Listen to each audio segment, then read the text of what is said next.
कृष्णा कृष्णा कृष्णा कृष्णा कृष्णा। कृष्ण जन्माष्टमी का त्योहार विष्णु जी के 8वें अवतार श्री कृष्ण के जन्मदिन के रूप में मनाया जाता है। पर क्या है इसके पीछे की कहानी? क्या है श्री कृष्ण के जन्म की कहानी? चलिए सुनते हैं। बहुत साल पहले मथुरा में एक राजा रहता था, कंस, जो अपने लालच और अनुचित शासन के लिए जाना जाता था।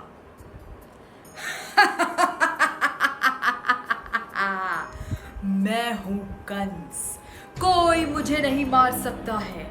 मैं अजय हूँ और मथुरा के सारे लोग मेरा आदेश मानेंगे, क्योंकि मैं हूँ कंस। कंस ने अपनी बहन देवकी की शादी वसुदेव के साथ करा दी थी। शादी होने के बाद जब कंस दोनों को शाही रथ में महल ले जा रहा था, तब ऊपर से एक दिव्य शक्ति की आवाज आई और उस आवाज ने एक भविष्यवाणी की। हे कंस, देवकी और वसुदेव का 8वां पुत्र तेरा अंत कर देगा, तुझे मार डालेगा। कंस ये भविष्यवाणी सुनकर हक्का बक्का रह गया। उसे समझ नहीं आया कि वो क्या करे। वो क्रोधित हो गया और क्रोध में उसने अपनी तलवार निकाली और वो देवकी की तरफ बढ़ा उसे मारने के लिए। तभी वसुदेव कंस के पैरों में गिर गए और अपनी पत्नी देवकी की जान की भीख मांगने लगे।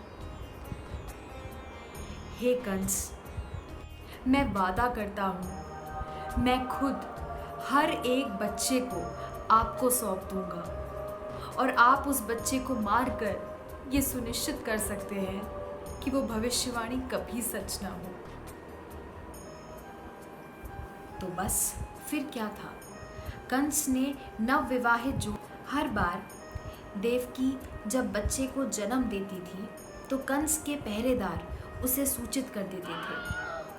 कंस काल कोठरी में आता, बच्चे को दीवार की तरफ फेंक कर मार डालता था। इन 8 सालों में देवकी और वसुदेव के 7 बच्चे नष्ट हो चुके थे। 9वें साल में देवकी अपने 8वें बच्चे की उम्मीद कर रही थी। वो रात और रातों से बहुत अलग थी। तेज हवा, बारिश, मानो आज सब कुछ नष्ट हो जाएगा। यहाँ तक कि यमुना नदी जो शांति से बहती थी, आज उसने भी विनाशकारी रूप धारण कर लिया था। ठीक आधी रात को देवकी ने अपने 8वें पुत्र को जन्म दिया।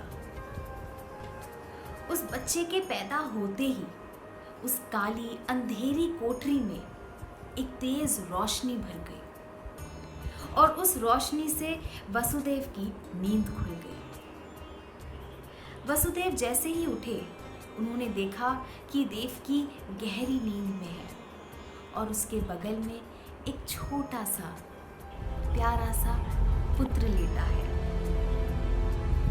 उस समय वही दिव्य शक्ति की आवाज आई और उस शक्ति ने कहा, वसुदेव, इस पुत्र को यमुना नदी के पार गोकुल ले जाओ और अपने दोस्त नंद और यशोदा की नवजात पुत्री के साथ बदल दो।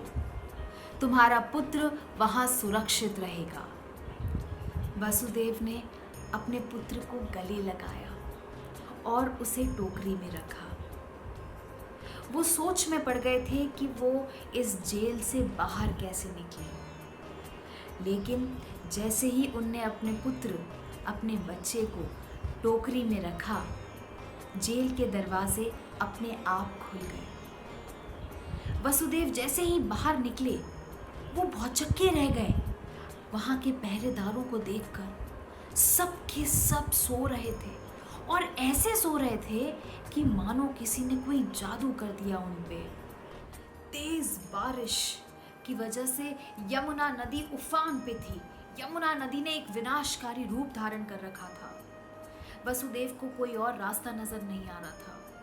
उन्होंने उस टोकरी को जिसमें उनका बच्चा था उसे सर पर रखा और वो नदी पार करने लगे। बहुत कठिनाइयों से वो नदी पार कर रहे थे और तभी उन्होंने देखा कि एक विशाल 10 सर वाला सांप उनकी तरफ बढ़ रहा है। वो सांप कोई और नहीं, शेषनाग था। शेषनाग ने अपने फन से वसुदेव और बच्चे दोनों को ही ढक लिया था। थोड़ी देर बाद वसुदेव गोकुल पहुंच गए और सीधे अपने दोस्त नंदराज के घर गए। नंदराज के घर के द्वार खुले थे और वो और उनकी पत्नी यशोदा गहरी नींद में थे। यशोदा के बगल में उनकी छोटी सी नवजात बेटी लेटी हुई थी। वसुदेव ने अपने पुत्र को यशोदा के बगल में रखा और इस छोटी सी बच्ची को गले लगाकर बिना पीछे देखे वापस मथुरा चल दिए। जैसे ही वसुदेव ने देवकी के बगल में उस छोटी सी बच्ची को रखा, वो नवजात शिशु जोर जोर से रोने लगी और उसके रोने से देवकी की नींद खुल गई। देवकी ने सोचा कि ये बच्ची उसकी अपनी है और उसे तुरंत गले लगा लिया।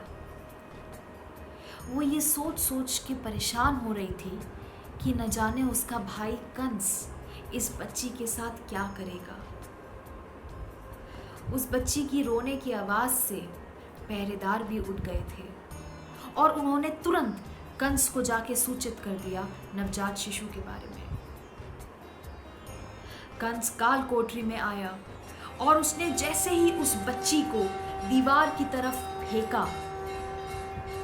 उस बच्ची ने देवी दुर्गा का रूप धारण किया और कहा, हे दुष्ट कंस, देवकी और वसुदेव का 8वां पुत्र जन्म ले चुका है। वो सुरक्षित है और जीवित है। वो वापस आएगा और तुम्हें तुम्हारे पापों का दंड देगा। तुम मारे जाओगे कंस, तुम मारे जाओगे। ये सुनकर कंस को बहुत धक्का पहुंचा। उसे समझ नहीं आया कि वो अब करे तो क्या करे। दूसरी तरफ गोकुल में जश्न का माहौल था। हर कोई बच्चे को आशीर्वाद देने पहुंच रहा था। नंद और यशोदा ने उस बच्चे का नाम कृष्ण रखा। कृष्ण की आंखों में एक असामान्य सी चमक थी। वो बच्चा कभी रोता नहीं था, हमेशा हंसता मुस्कुराता रहता था। उसके आसपास हर किसी को आनंद अनुभव होता था। बड़े होकर श्री कृष्ण ने कंस का अंत किया। इसीलिए हर साल हम सब श्री कृष्ण के जन्म का जश्न मनाते हैं, जिसे जन्माष्टमी कहा जाता है। नंद के आनंद भयो जय कन्हैया लाल की, नंद के आनंद भयो जय कन्हैया लाल की, ब्रज के आनंद भयो जय यशोदा लाल की, ब्रज के आनंद भयो जय यशोदा लाल की, हाथी घोड़ा पाल की जय कन्हैया लाल की। स्टोरी की पोटली की तरफ से आप सभी को जन्माष्टमी की हार्दिक शुभकामनाएं। मैं उम्मीद करती हूँ कि आपको ये कहानी सुन के अच्छा लगा होगा। Thank you so much.